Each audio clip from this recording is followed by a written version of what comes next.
Si l'Abissa aujourd'hui a cette notoriété et l'une des rencontres culturelles les plus en vue en Côte d'Ivoire, c'est bien grâce à l'implication des partenaires. En leur remettant ce trophée et diplôme ici au Palais Royal de Grand Bassam, le comité d'organisation de l'Abissa veut leur traduire sa reconnaissance pour leur soutien incommensurable. Cette cérémonie correspond à un double objectif. Le premier objectif, c'est de leur dire merci. Merci de la contribution qu'ils apportent pour que cet événement garde son haut standard de qualité et progresse d'année en année. La deuxième raison pour laquelle nous leur disons merci, c'est qu'ils comprennent aussi l'importance de respecter la culture. Car dans l'organisation de cet événement, nous avons un certain nombre de contraintes qui sont liées à la nature même de l'événement et à sa profondeur culturelle. Et pour des entreprises qui ont des objectifs commerciaux, des objectifs de rentabilité, il n'est pas toujours évident d'accepter ces contraintes-là.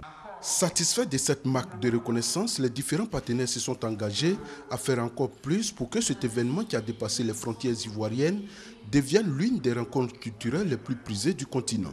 En marge de cette cérémonie de récompense des partenaires, le comité Abissa, en collaboration avec Côte d'Ivoire Tourisme, a fait une conférence sur le thème « L'insertion professionnelle des jeunes par le tourisme ». La Côte d'Ivoire, c'est un très beau pays.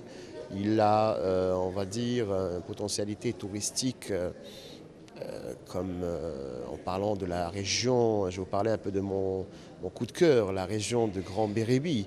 Et c'est magnifique là-bas, les plages qu'on a là-bas et tout. C'est vraiment, et puis les gens sont très accueillants, mangent bien. Je vois très bien l'avenir économique de la Côte d'Ivoire dans le tourisme. Pour les initiateurs de cette rencontre, le tourisme, en plus de participer au développement économique d'un pays, génère beaucoup d'emplois. C'est pourquoi ils exhortent les jeunes à s'intéresser à ce secteur. Nous avons créé au bout de 2 ans un peu plus de 130 000 emplois directs. Et ça, les Ivoiriens ignorent souvent. Mais on a besoin de cette jeunesse, de ce dynamisme pour apporter un plus, une valeur ajoutée à ce métier, au métier du tourisme. L'une des attractions de cette journée du vendredi, c'est l'entrée des chefs traditionnels à la place Abissa. La journée des chefs, c'est symbolique parce que le roi sort samedi et autour du roi, c'est les chefs qui sont là. Alors les chefs aujourd'hui, vendredi, c'est comme on vient préparer le terrain pour attendre la deuxième sortie du roi. Gardien de la tradition, cette journée dédiée aux chefs traditionnels a eu pour thème la bonne gouvernance, gage d'une gestion harmonieuse.